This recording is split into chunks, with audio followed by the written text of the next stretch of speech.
예, 안녕하십니까. 화요일 아침에 또 여러분들을 찾아뵙게 되었습니다. 매일 아침 여러분들 만나니까 참 저는 좋은데요. 여러분들은 좋으신지 모르겠습니다. 오늘도 하나님께서 참 좋은 날을 우리에게 주셨어요. 오늘도 말씀과 더불어 시작하는 귀한 한 날, 은혜 충만한 하루가 됐으면 좋겠습니다.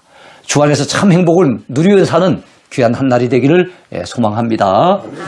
자, 오늘 제 162강인데요. 어제 이어서 망원경으로 보는 호세아 두 번째 시간을 가지려고 합니다. 자, 오늘 주제가 무엇입니까? 하나님의 마음을 깨달을 자 누가 있으랴 하는 것입니다. 제가 어제도 말씀드렸지만 선지서를 갖다가 관통해서 우리가 발견해야 될 굉장히 중요한 주제가 있는데 그것은 바로 하나님의 마음을 아는 것이라고 했습니다. 하나님은 선지서를 통해서 또는 사랑하는 주의 종 선지자들을 통해서 하나님의 안타까운 마음을 주의 백성들에게 전하고자 애쓰셨어요. 그런데 선민 이스라엘은 그 하나님의 안타까운 마음, 주의 백성 선민들이 돌아오기를 기다리는 그 참 안타까운 마음을 몰라도 너무 몰라주고 있었던 것을 우리가 어제 이미 살펴보았습니다. 자, 호세아 선지자가 전하는 메시지의 끝에 가도 참 하나님의 이 마음을 깨닫고 돌아올 자가 과연 누가 있겠는가 하는 그 안타까운 심정으로 호세아서를 끝을 내고 있습니다. 그러니까 하나님의 이 안타까움을 헤아릴 줄 아는 사람들이 너무 없었다는 것이요. 자, 오늘 세 번째 주제를 살펴보겠습니다. 호세아 선지자가 전한 하나님을 떠난 자에 대한 경고를 들어보십시다. 어떤 경고입니까? 하나님을 떠난 자에 대한 경고입니다. 자, 호세아서 7장에서 우리는 발견할 수가 있습니다. 자, 하나님을 떠난 자의 운명이 어떠할까요? 북이스라엘 백성들은 여러 민족 가운데에 여러분 바로 그 혼합되어지는 그런 운명을 맞게 되리라고 하셨습니다.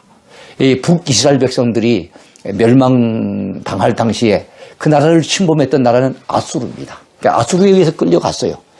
나중에 140년이 흐른 후에 남유다 백성들을 짓밟고 그들을 포로로 끌고 갔던 나라는 바벨론이었어요. 그러니까 남유다는 바벨론에 끌려갔고 북이스라엘은 아수르에 의해서 끌려갔는데 이 아시리아의 정책에 의하면 바로 많은 백성들을 끌고 가니까 그 땅이 많이 비어 있을 것 아닙니까? 물론 그 땅에 남아있는 사람들도 있었고 빈 곳도 많이 있었을 거 아니에요? 그러면 아수르가 다스리고 있는 나라들 가운데 다른 민족 사람들을 이스라엘 땅으로 옮겨와서 거기서 살도록 그런 정책을 썼어요.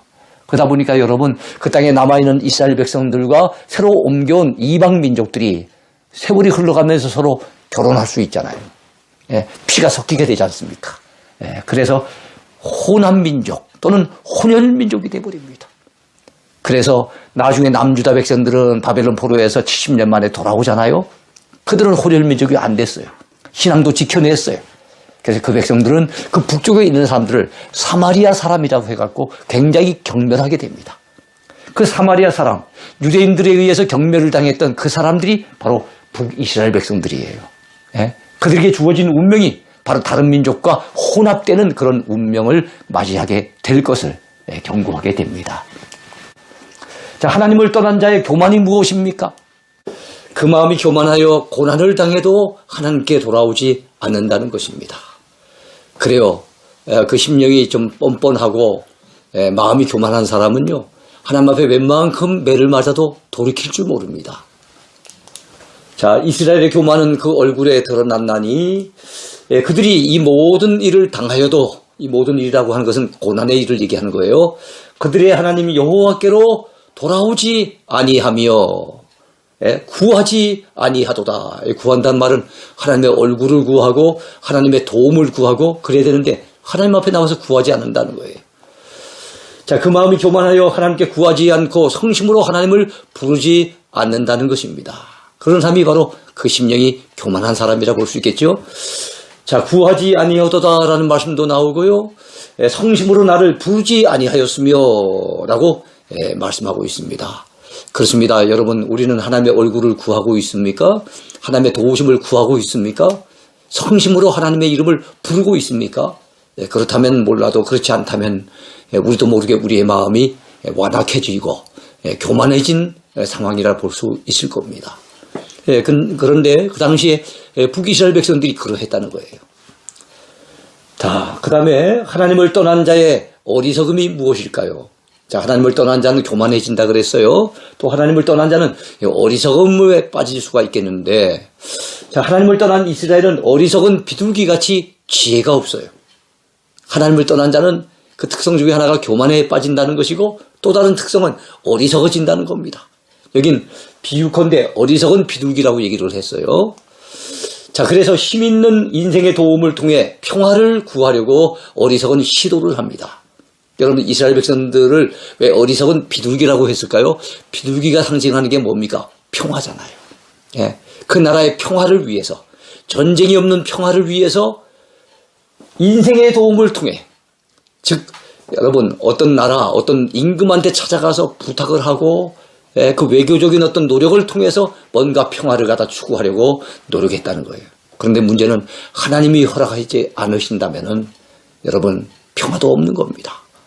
평화를 주시는 분도 누구예요? 하나님이시라는 사실을 그 당시 그들은 몰랐다는 거죠.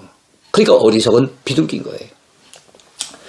자, 에브라임은 어리석은 비둘기같이 지혜가 없어서 뭐가 없다고요? 어리석으니까 지혜가 없는 거예요. 그래서 애굽을 향하여 부르짖으며 아수르로 가는도다. 그 나라의 평화가 필요할 때마다 누구를 쫓아가는 겁니까? 애굽에 가서 애굽 왕을 만나고 아수르 가서 아수르 왕한테 읊조리면서 도움을 청하는 겁니다. 근데 하나님을 구하지 않는 거예요. 하나님의 도우심을 구하고 하나님의 얼굴을 구하지 않는 거예요. 성심으로 하나님을 찾지 않는 거예요. 그것이 바로 그 당시 이스라엘 백성들의 어리석은 모습입니다. 그렇습니다. 하나님을 떠나면 교만해지고 하나님을 떠나면 어리석어질 수밖에 없다는 것을 우리가 알아야 합니다. 어리석은 이스라엘은 자신을 건져주시려고 애쓰시는 하나님을 오히려 거슬러 패망을 스스로 자초하는 이런 어리석음을 범합니다. 성경은 뭐라고 말씀합니까? 화 있을진저 그들은 북이스라엘 백성들입니다. 그들이 나를 떠나 그릇 갔음이니라. 잘못된 길로 갔다는 거예요. 패망할진저 그들이 내게 범죄하였음이니라 말씀하십니다. 내가 그들을 건져주려 하나 그들이 나를 거슬러 거짓을 말하고, 하나님께서 건져주시려고 하는데 오히려 하나님을 거슬리는 그런 백성이 바로 그 당시 이스라엘 백성들의 모습이었어요.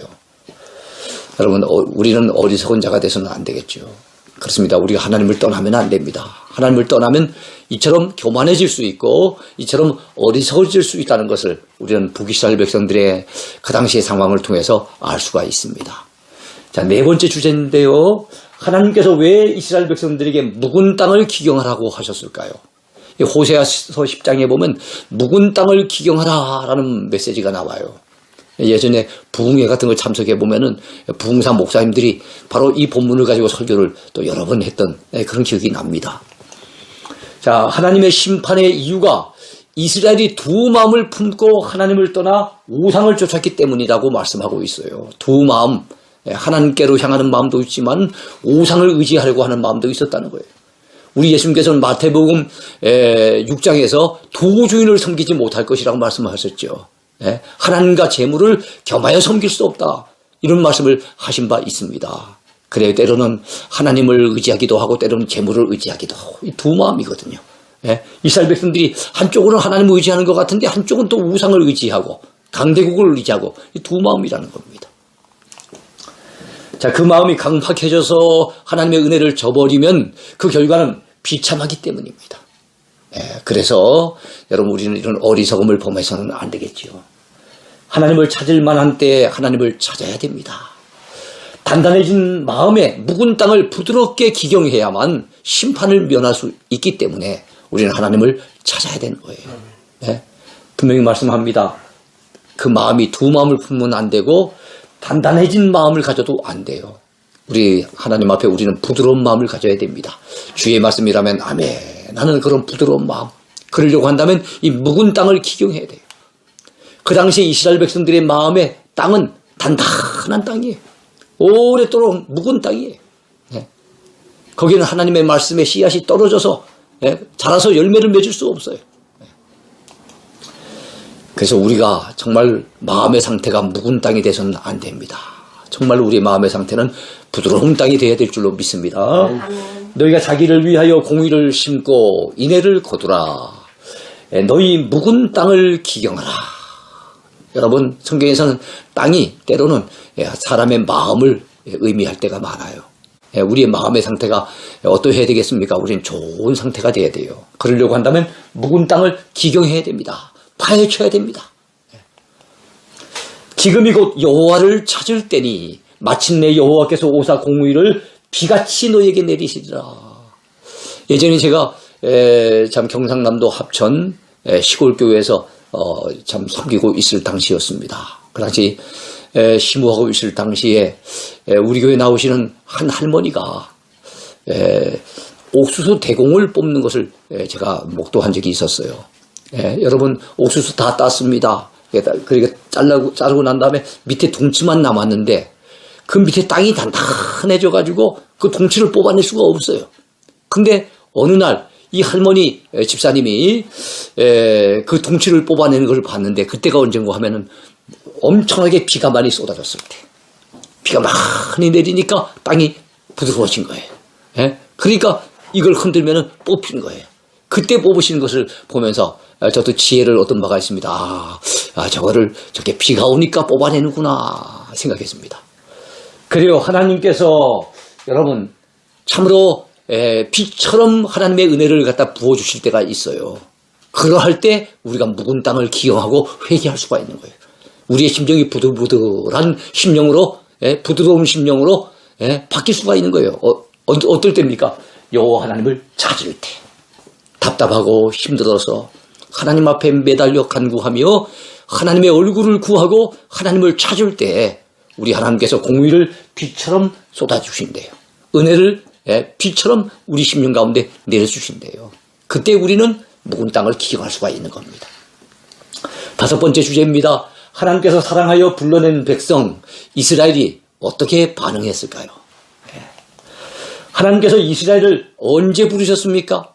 여러분, 호세아서 11장에 의하면은요, 이스라엘이 어렸을 때에 이스라엘의 역사의 초창기에 그들을 부르셨다고 말씀합니다. 그렇습니다. 이스라엘 백성들이 정말 이스라엘 나라를 이루기 전에 하나님께서 처음 불러내실 때가 언제였습니까?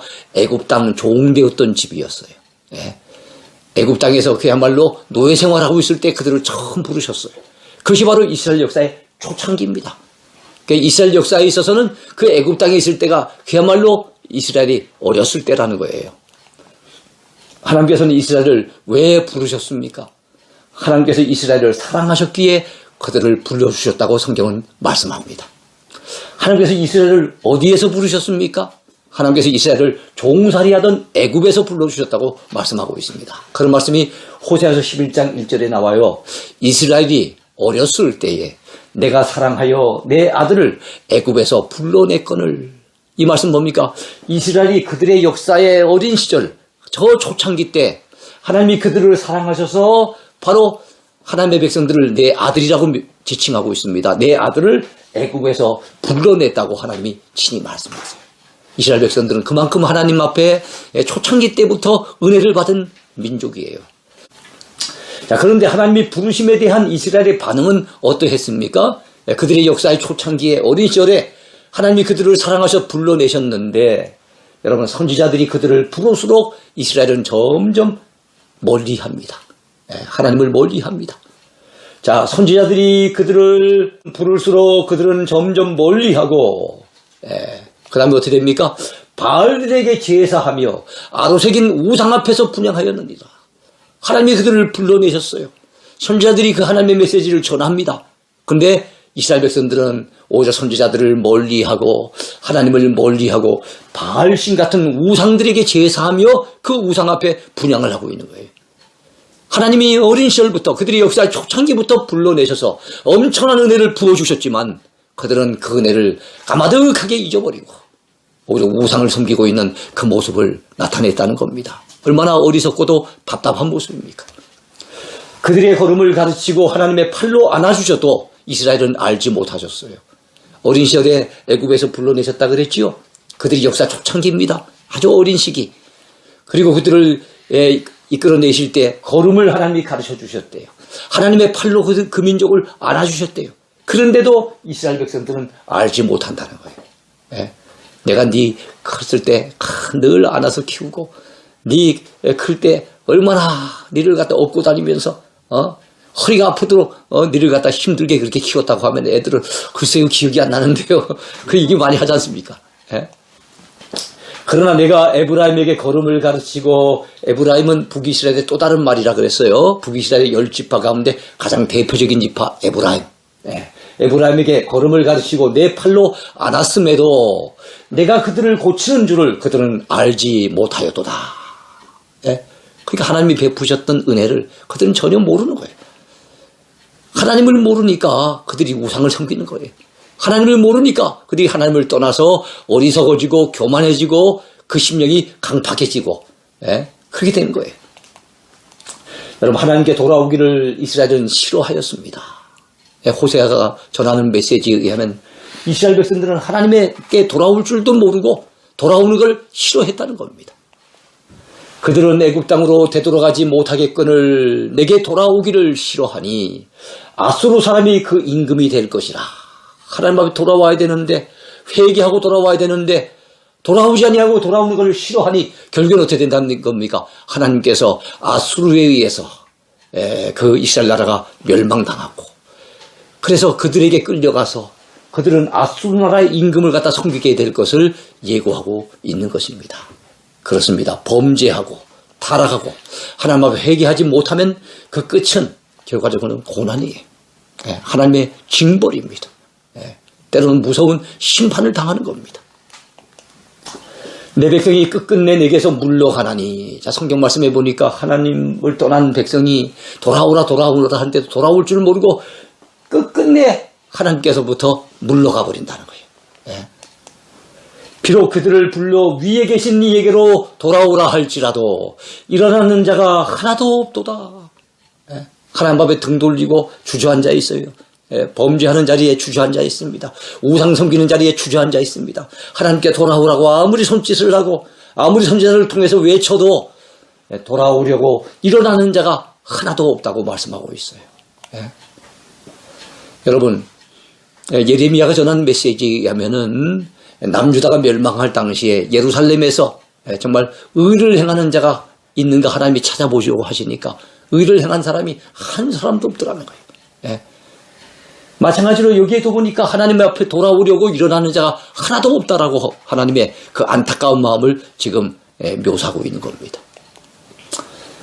자, 우리는 그런 사람 돼서는 안 되겠지요. 정말로 우리는 잘못된 길을 가면 안 되지만 혹시 잘못된 길을 가더라도 하나님이 애타게 기다리고 계실 때 우리는 마음을 돌이키고 삶의 방향을 돌이키고 주의 품으로 돌아가야 될 줄로 믿습니다. 아멘. 탕자가 아버지 품으로 돌아왔을 때 그렇게 기뻐하면서 맞이하는 그 아버지 그 모습이 바로 누구의 모습입니까? 바로 하나님의 모습이거든요. 그 아버지의 사랑이 바로 하나님의 사랑을 보여주는 것 아니겠습니까? 6번째 주제입니다. 호세아 선지자의 최후의 안타까움이 무엇일까요? 호세아서 14장을 통해서 우리는 알 수가 있어요. 하나님은 패망에게서 벗어나라고 이스라엘에게 요구하셨습니다. 패망은 교만으로부터 시작이 되죠.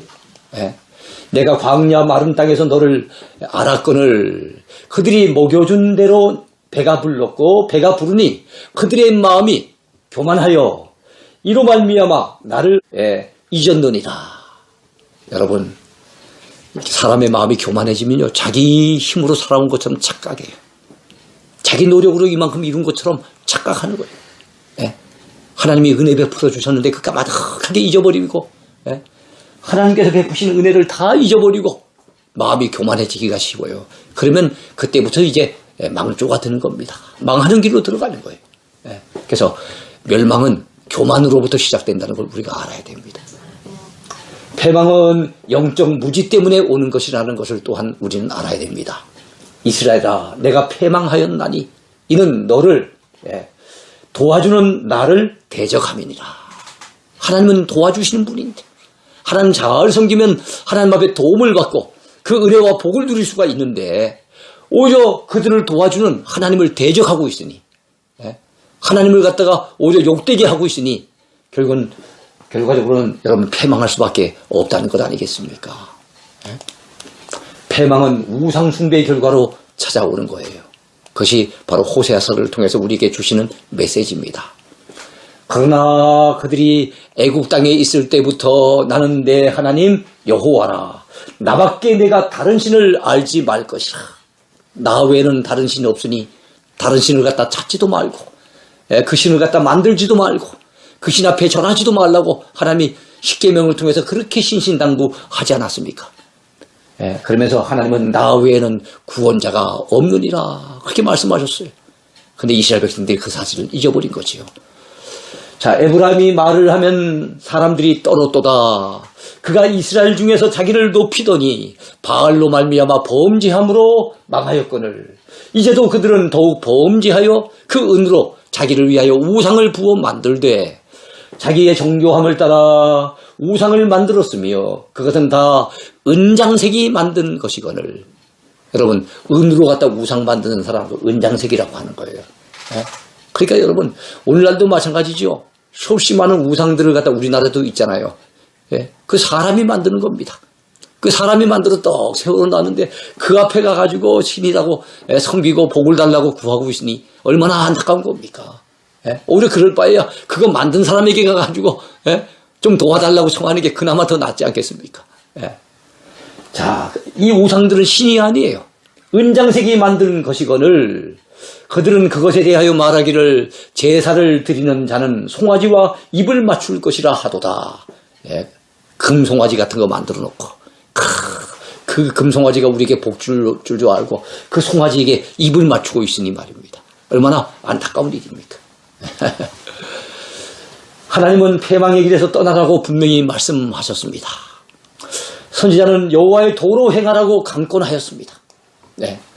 하나님 여호와께로 돌아오는 길이 사는 길이라고 호세아 선지자를 비롯해 수없이 많은 선지자들은 백성들에게 그렇게 가르쳤어요. 이스라엘아, 내 하나님 여호와께로 돌아오라. 내가 불의함으로 말미암아 엎드러졌느니라. 너는 말씀을 가지고 여호와께로 돌아와서 아뢰기를 모든 불의를 제거하시고 선한 발을 받으소서. 우리가 숫송아지를 대신하여 입술의 열매를 주께 드리리다 라고 고백하는 거예요. 그래, 우리가 하나님 앞에 돌아올 때 뭘 가지고 돌아와야 됩니까? 말씀 가지고 돌아와야 됩니다. 말씀 의지하고 돌아와야 되는 거예요. 그래서 우리의 신앙은 말씀 중심으로 돌아와야 됩니다. 그래야만 하나님으로 바로 알고 섬기는 거예요. 세상의 헛된 것을 의지하지 않는 것이 사는 길입니다. 우리가 아수르의 구원을 의지하지 아니하며 말을 타지 아니하며 다시는 우리의 손으로 만든 것을 향하여 너희는 우리의 신이라 하지 아니하오리니 이는 고아가 주로 말미암아 긍휼을 얻음이니라 할지니라. 여러분, 그들이 깨닫고 고백해야 될 내용이 무엇입니까? 이제는 다시는 도움을 구하기 위해서 애굽으로 내려가지 않는다는 거예요. 아수르로 내려가지 않는다는 거예요. 다시는 이제는 도움을 받기 위해서 자기들이 손으로 만든 그것 앞에서 절을 하고 도와달라고 청하지 않는다는 거예요. 그래야만 그들에게 살 길이 열릴 것을 말씀하고 있는 겁니다. 하나님께서 고쳐주시고 사랑해 주시는 것이 사는 길이에요. 우리가 병들었으면 누가 고쳐주셔야 됩니까? 하나님이 고쳐주셔야 돼요. 그 하나님이 우리를 안아주시고 사랑해 주시는 길이 우리가 사는 길입니다. 내가 그들의 반역을 고치고 기쁘게 그들을 사랑하리니 나의 진노가 그에게서 떠났음이니라. 그렇게 말씀합니다. 내가 이스라엘에게 이슬과 같으리니 그가 백합화같이 피겠고 레바논의 백향목같이 뿌리가 박힐 것이라. 여러분, 이슬은 하나님의 축복을 상징합니다. 때로는 하나님의 은혜를 상징하기도 해요. 이슬이나 비는 다 하늘로부터 위로부터 낮은 것 아닙니까? 하나님께서 이스라엘 백성들이 회개하고 돌이키기만 한다면은 바로 그들에게 이슬과 같이 역사하시겠다는 거예요. 하나님이 은혜로 역사하시면 어떻게 돼요?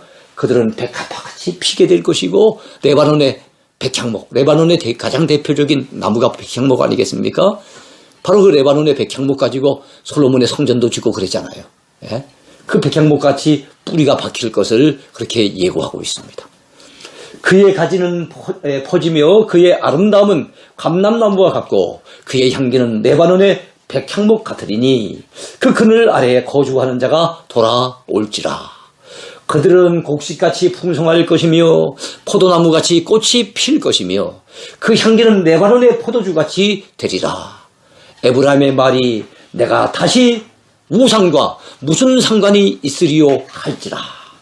그들이 회개하고 돌아오면은 하나님이 그들에게 이슬을 내리시고 은혜를 베푸시고 그렇게 되면 그들이 정말로 백합화같이 꽃을 피우고 레바논의 백향목같이 향기를 토하고 이러면서 하나님의 은혜가 충만하게 되고 축복이 임하게 될 것인데 그런 경험을 하면 그제서야 그들이 내가 다시 우상과 무슨 상관이 있겠는가. 이 말은 뭡니까? 다시는 내가 우상을 섬기지 아니하리라. 그 백성들이 그렇게 고백하게 될 것을 말씀하고 있는 거예요. 내가 그를 돌아보아 대답하기를 나는 푸른 잣나무 같으니 내가 나로 말미암아 열매를 얻으리라 하리라. 그래요. 그들이 회개하고 돌아오면 하나님께서 그들을 돌아보시고 그들에게 풍성한 열매를 주실 것을 약속하고 계세요.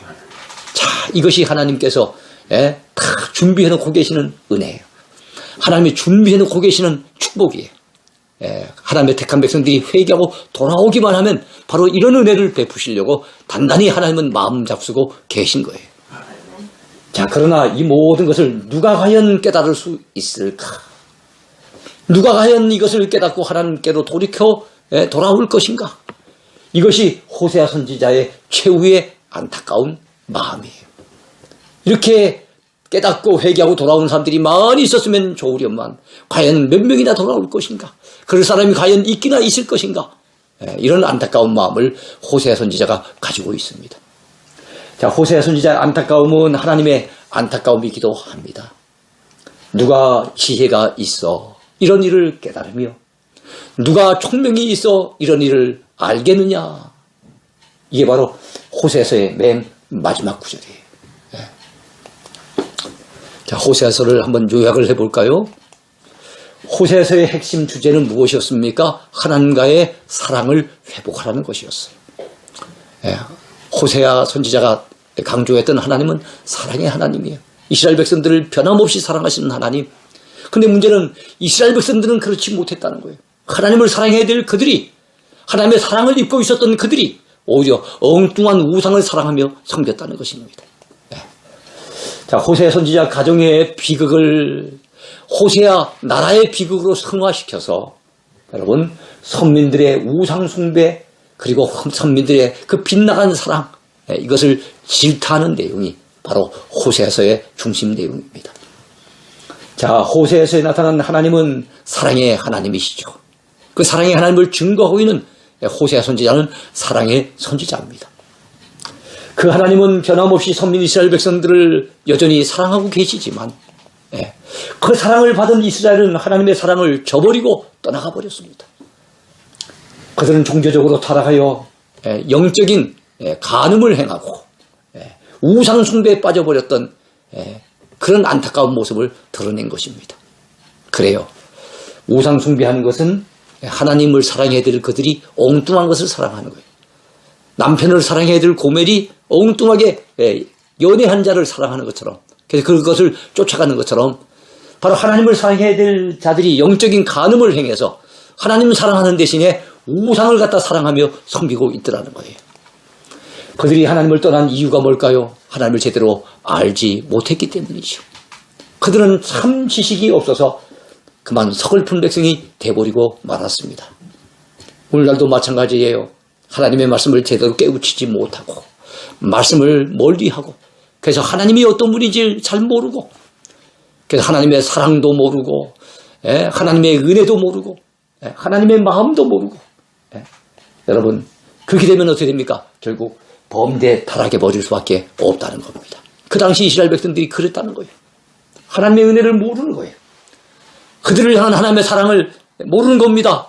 하나님의 이 안타까운 마음을 도무지 헤아리지 못하는 거예요. 그리하여 그들은 하나님을 섬기는 대신에 우상을 위하여 살았고 하나님을 의지하기보다는 강대국 아수르와 애굽 같은 바로 주변의 강대국들을 의지하며 살게 되었다는 것입니다. 이것이 오늘날 우리들의 모습은 아닌지 돌아봐야 됩니다.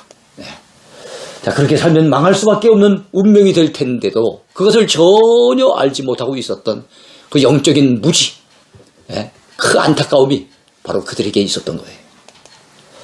자, 이렇게 타락한 백성들에게 호세아 선지자는 교만한 마음을 버리고 여호와께로 돌아오라고 외쳤습니다.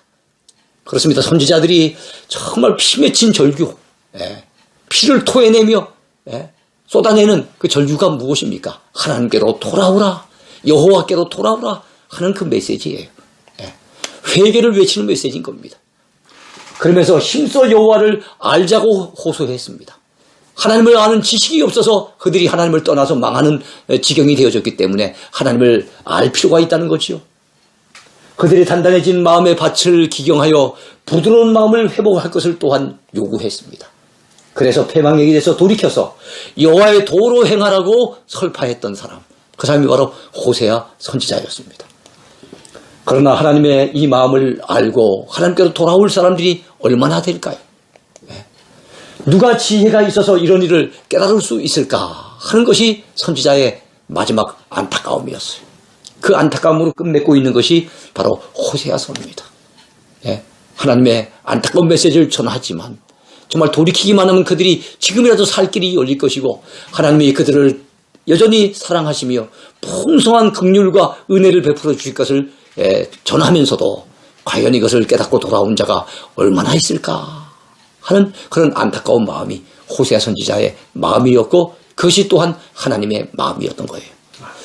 여러분, 실제로 호세아의 조국이었던 북이스라엘, 그 나라는 하나님께로 끝끝내 돌이키지 않다가 결국엔 아수르에 의해서 패망하고 말았던 사실이 바로 성경이 가르쳐주는 역사입니다. 자, 오늘 이 시대를 사는 우리들은 그 당시 이스라엘 백성들처럼 어리석고 무지한 백성이 돼서는 안 되겠습니다. 아멘. 하나님의 은혜를 알고 사랑을 제대로 알아서 하나님을 향한 처음 사랑을 회복해야 될 줄로 믿습니다. 자, 오늘까지 이틀 동안 호세아서를 생각해 보았는데요. 참 우리를 향해서 변함없이 사랑의 마음을 가지고 계시는 하나님 앞에 우리는 하나님을 얼마나 사랑하고 있는지, 그 하나님의 사랑을 얼마나 깨닫고 살아가는지 우리 자신을 돌아봤으면 좋겠어요. 절대로 그 은혜를 잊어버리지 맙시다. 그 사랑을 놓쳐버리지 맙시다. 하나님의 그 마음을 헤아리지 못해서 어리석고 무지하게 망하는 길로 가는 그런 우리가 돼서는 안 되는 줄로 믿습니다. 이 강의를 듣는 여러분 모두에게 하나님의 은혜가 더욱더 충만하게 임하게 되기를 바라겠습니다. 감사합니다.